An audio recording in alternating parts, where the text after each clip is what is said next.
There is one area that parents around the world with children on the autism spectrum want help with more than any other, and that's communication development.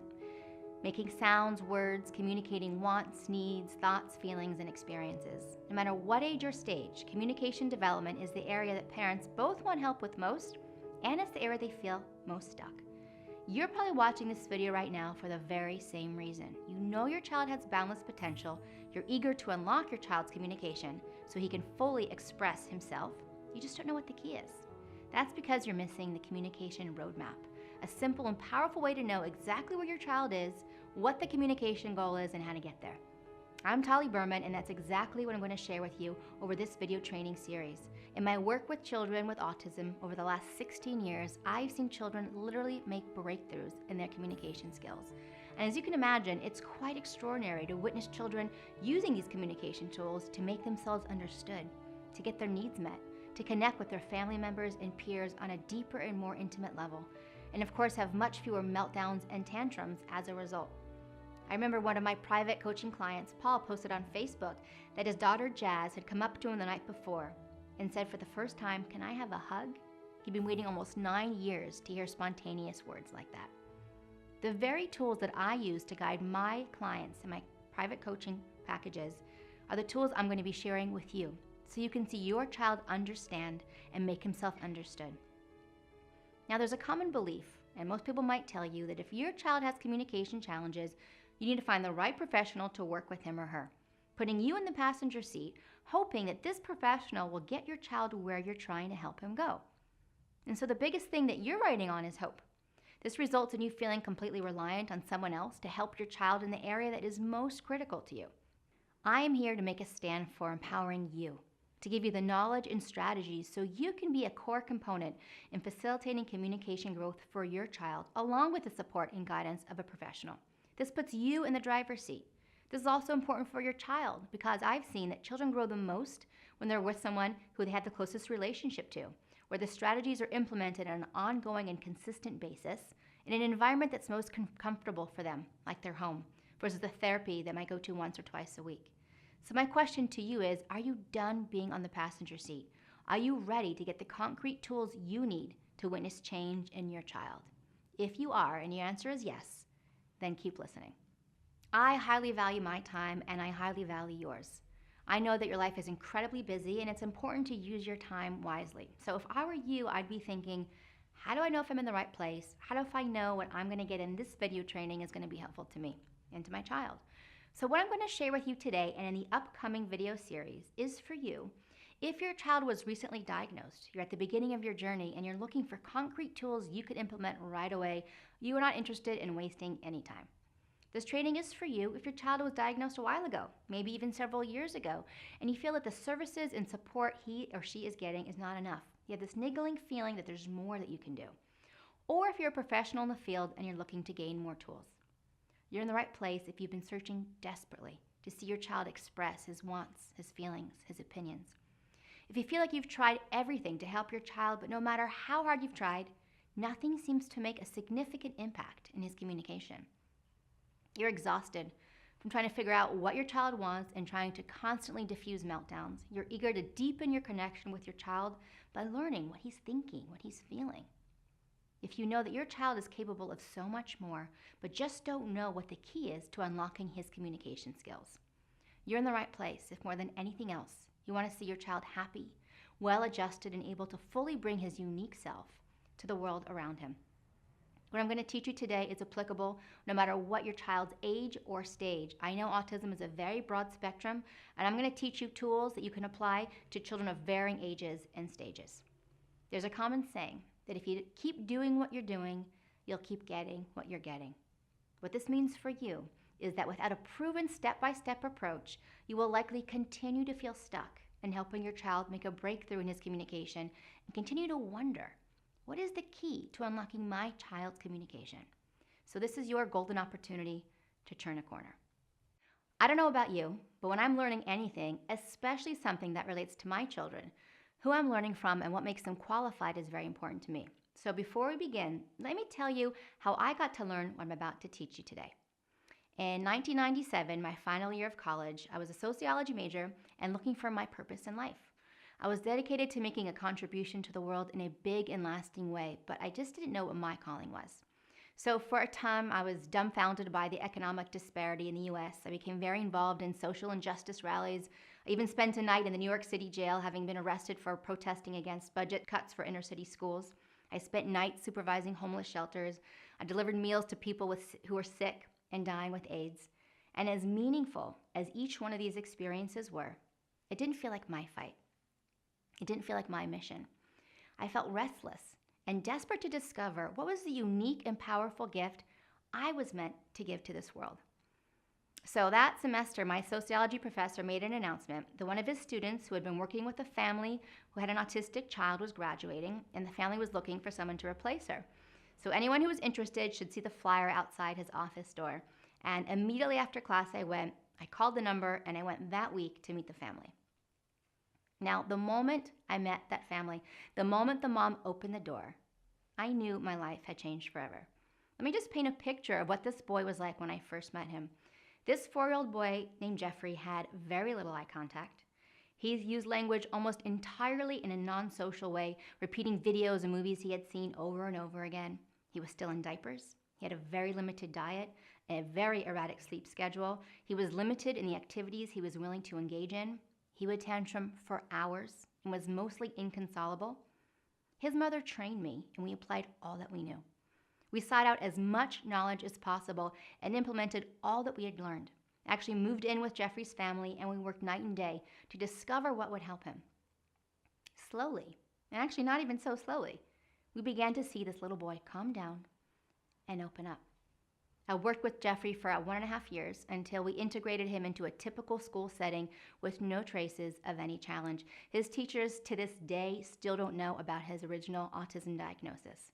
He grew into a calm, amazingly social, unbelievably articulate, and independent boy who joined the school band and made friends easily to this day. Thanks to Facebook, I get to see all of his updates, pictures of his high school graduation, his girlfriend at the prom, and his newest ambition, which is recording hip-hop music. I am blown away each time I see his status updates and the incredible achievements he is making in his life. But here's the thing. This is not a singular incident. My experience with Jeffrey was life-changing for me, and I since then dedicated my life's work to helping children all over the world actualize their potential. So some of you might know me from my book, Play to Grow, over 200 games to help special children develop fundamental social skills, which is now sold in 4 languages and has proven to be a very valuable resource to families worldwide.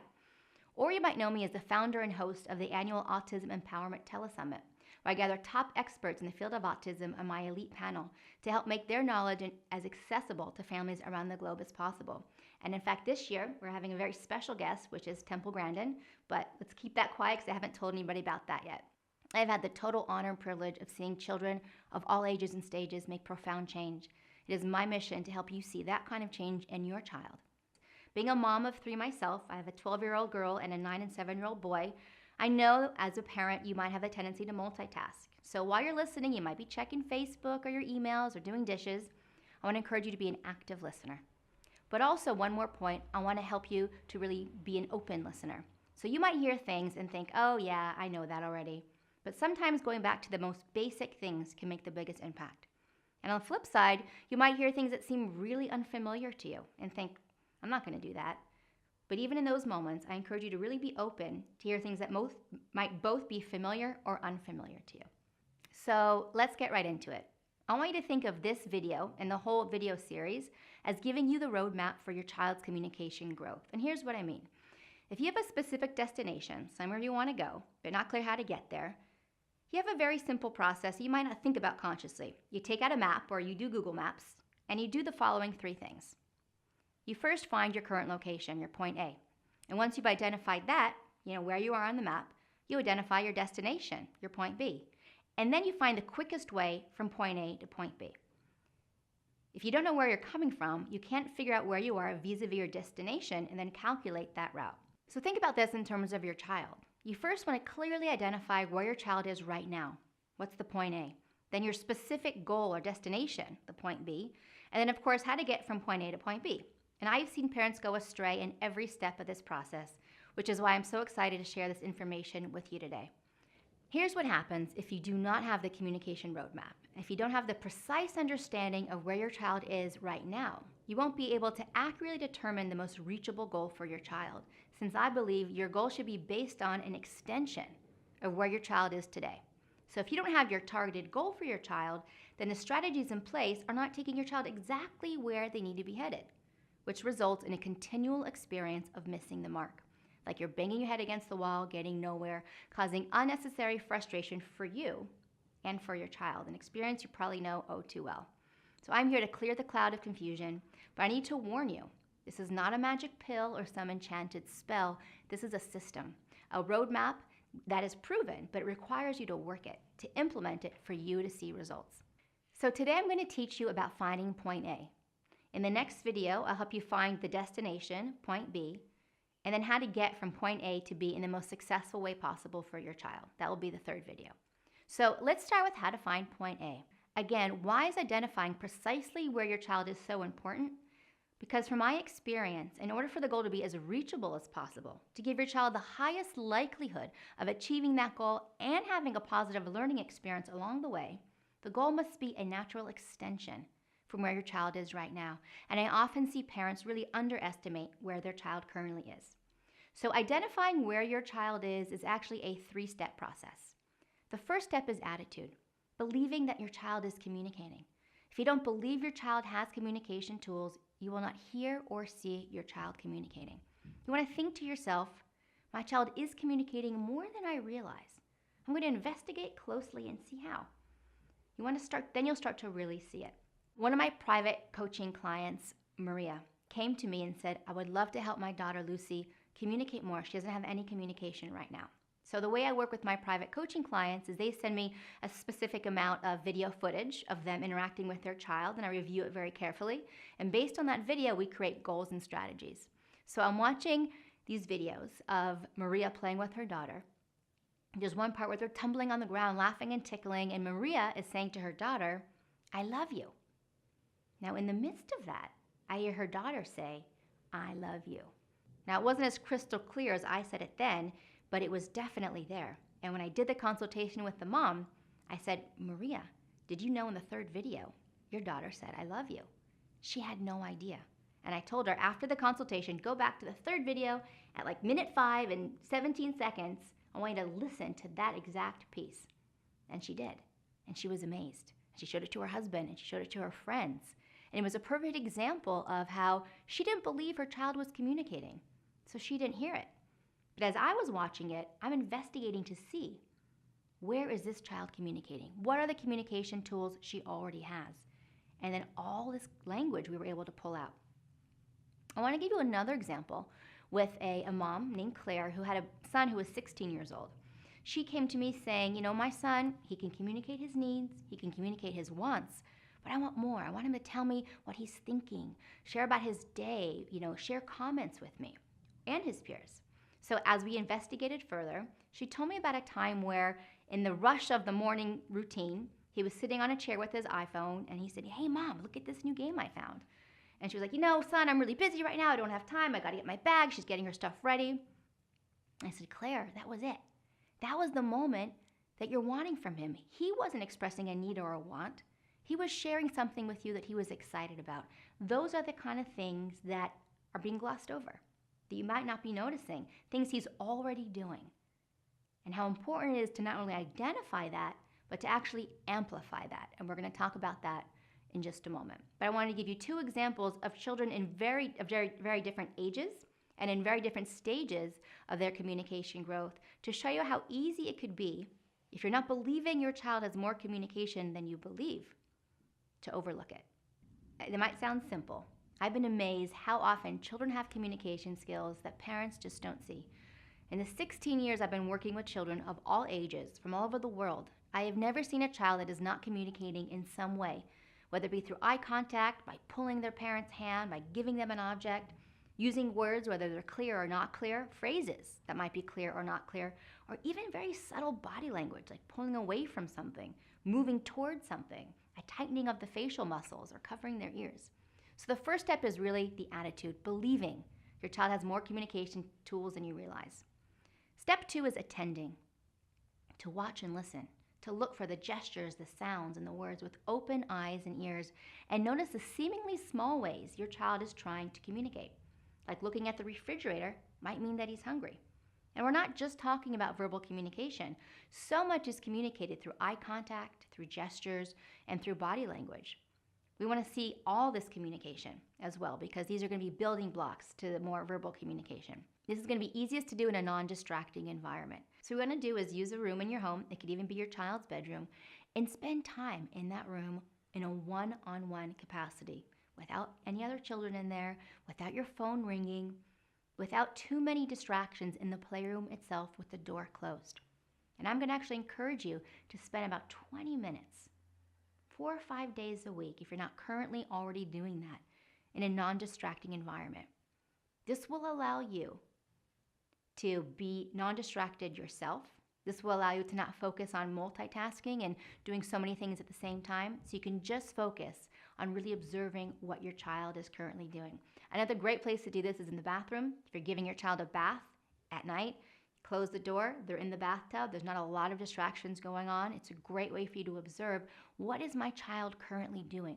What are they saying? What kind of communication tools do they already have? So step number 1 was your attitude. Step number 2 was attending. And step number 3 is amplifying. So not just attending, but actually amplifying by experiencing enthusiasm and responding to show your child how much power his communication has.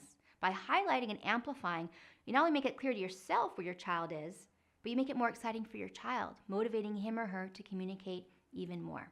So there's a theme you're going to hear from me throughout, which is that success builds confidence and confidence builds success, which means the more your child sees that he's succeeding, the more he will succeed into the future. Now let's go back for a moment to experience enthusiasm, because I want to clarify this point. It's commonly taught to do a huge hoopla when a child has said a new word or phrase, and parents are often encouraged to clap, to shout, and to cheer. And this is something that I once taught too. But over the years, I've really refined what I teach, adding what promotes optimal growth and eliminating what does not show consistent results or even might get in the way of a child growing.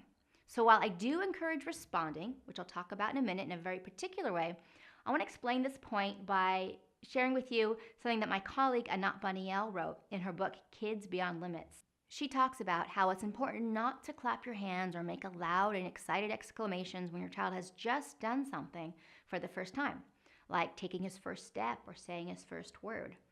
Instead, she encourages the parent to quietly and fully feel their own delight and excitement, to internally experience their emotions. Now, why is that? Because we want the child's change or achievement to be felt by the child. We want it to be the child's own experience. Applause and external rewards will distract the child and distract his attention, taking the brain away from the process it was just engaged in. So we don't want the child's attention to be shifted to our feelings and our reactions. So you want to experience through enthusiasm. Creating this internal experience will support your child, and then respond. So even if it's an unclear sound, you can make something up that might be related. Let's say your child's saying ma ma ma. You can think, oh, music, and start getting down music. If there's a phrase like, oh, I see that big car. Like, yes, I see that car. Thank you for pointing it out to me. You want to do it in a way that demonstrates the power of communication while simultaneously allowing your child the time and space he needs to engage in his own learning process. Now, let me just give you an example of how important it is to attend and to amplify. So if we go back to this example with Maria, the private coaching client that I was talking to you about, and I mentioned that her daughter said, I love you. And I said, all right, Maria, I want you to really attend. Really notice what it is your child is communicating with the belief that she has communication tools you don't even realize. I want you to actually take notes and write down every word you hear her say and send me a Facebook message. Let me know what you come up with. So several days later, Maria sends me a Facebook message and she writes something like, hi, Tali, some really good news about Lucy. She's saying tickle, bananas, amigo, ride, roll, daddy when her daddy came home from work and he was so happy. She said, you rock, thanks for the advice. And the point is, these are words that she just didn't hear her daughter having before. By attending to where her daughter was now, gave her the opportunity to respond, experience enthusiasm, which not only helped her create a more accurate goal, which we'll talk about more in the next video, but it helped really begin the process of helping her get there by fueling her motivation to communicate. Because as I said, Success builds confidence, and confidence builds more success. In the beginning of this video, I spoke about seeing this video training series as giving you the communication roadmap for your child in the 3 steps of finding the exact location where your child is right now, finding the most precise communication destination, and discovering the most successful path from point A to point B.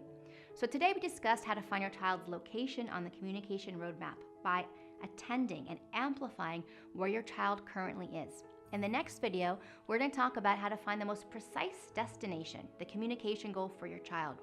This is the place where I see parents get the most confused, often creating goals that are either too lofty for your child or missing many important steps along the way. I'm going to teach you how you can avoid that in a strategy that I call stepping stone skills. So as we wrap up, I want to ask you one question. What is one thing you are taking away from this training? I'm going to go through all these comments. I'm going to make comments myself, answer questions. I would love to engage with you. So please take a moment, scroll down, and write what is one thing you're taking away from this training today, and I'll see you in the next training video.